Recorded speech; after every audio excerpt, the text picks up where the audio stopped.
दोस्तों नमस्कार। उम्मीद टेक्निकल चैनल के माध्यम से आज एक बार फिर से जितने भी ईपीएस 95 पेंशनर्स हैं और दूसरे यूट्यूबर्स हैं उन सब के लिए वीडियो बना रहा हूं मैं।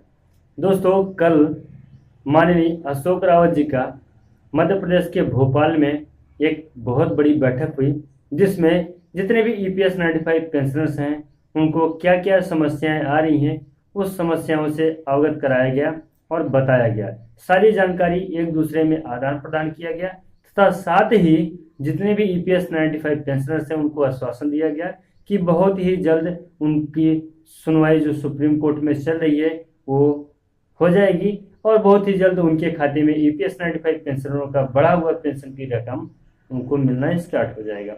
इसी के साथ साथ में जितने भी ईपीएस 95 पेंशनर्स हैं उन सबको इस बात का भी आश्वासन दिया गया कि आपको महंगाई भत्ता, साथ में आपको मेडिकल की सुविधाएं भी मुहैया कराई जाएगी। और तो और जितने भी ईपीएस 95 पेंशनर्स निराश हैं, महाराष्ट्र के बुल्ढान में करीब 1000 दिन हो चुके हैं, वहां क्रमिक अनशन लगातार चल रहे हैं, उस बारे में भी चर्चाएं हुई हैं और सरकार के द्वारा बढ़ाए गए महंगाई को लेकर भी चर्चाएं हुई हैं और इस बात का भी आश्वासन दिया गया है कि आपको इतना पेंशन मिलना स्टार्ट हो जाएगा जिससे आपकी रोजमर्रा की जिंदगी जो है उसे आप बहुत ही आसानी के साथ में गुजर बसर कर सकते हैं। अब देखिए, आसानी के साथ गुजर बसर करने का मतलब हो गया कि कितना पेंशन ईपीएस 95 पेंशनरों को मिलने लगेगा कि उनका आसानी के साथ में गुजर बसर हो जाएगा।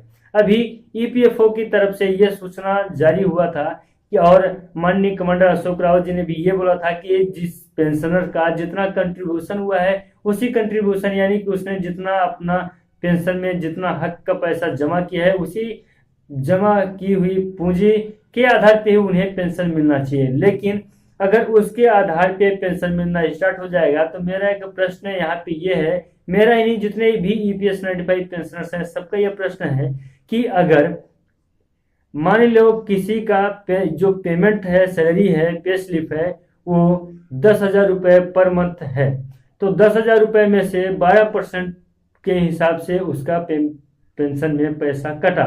अब 12% में 3% कट जाता है, 8% कटता है। अब 12% का फिर 8% यानी कि 10,000 का 8% रुपये जो कटता है तो उसमें कितना महंगाई भत्ता मिलेगा उन्हें और उसमें कितना उन्हें रकम मिलेगी।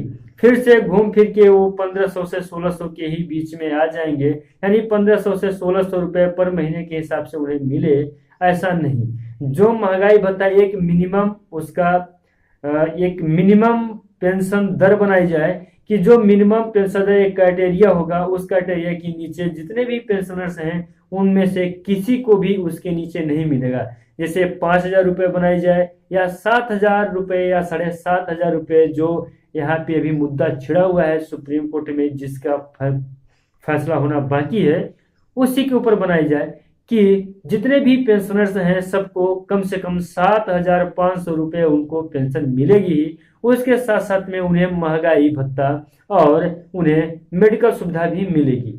ऐसा होने से जितने भी ईपीएस 95 पेंशनर्स हैं सबको कम से कम 7,000 रुपये तक पेंशन मिलना स्टार्ट हो जाएगा। इससे बहुत ही उनको रोजमर्रा की जिंदगी जीने में आसानी होगी। ईपीएस 95 पेंशनर्स हैं सबके साथ में माननीय अशोक रावत जो एनएससी के कमांडर हैं वो लगे हुए हैं, आए दिन उनके केस को स्टडी कर रहे हैं और राज्य स्तरीय मीटिंग ले रहे हैं और जितना ज्यादा हो सकता है राज्य स्तरीय संपर्क भी कर रहे हैं नेता राजनेता से।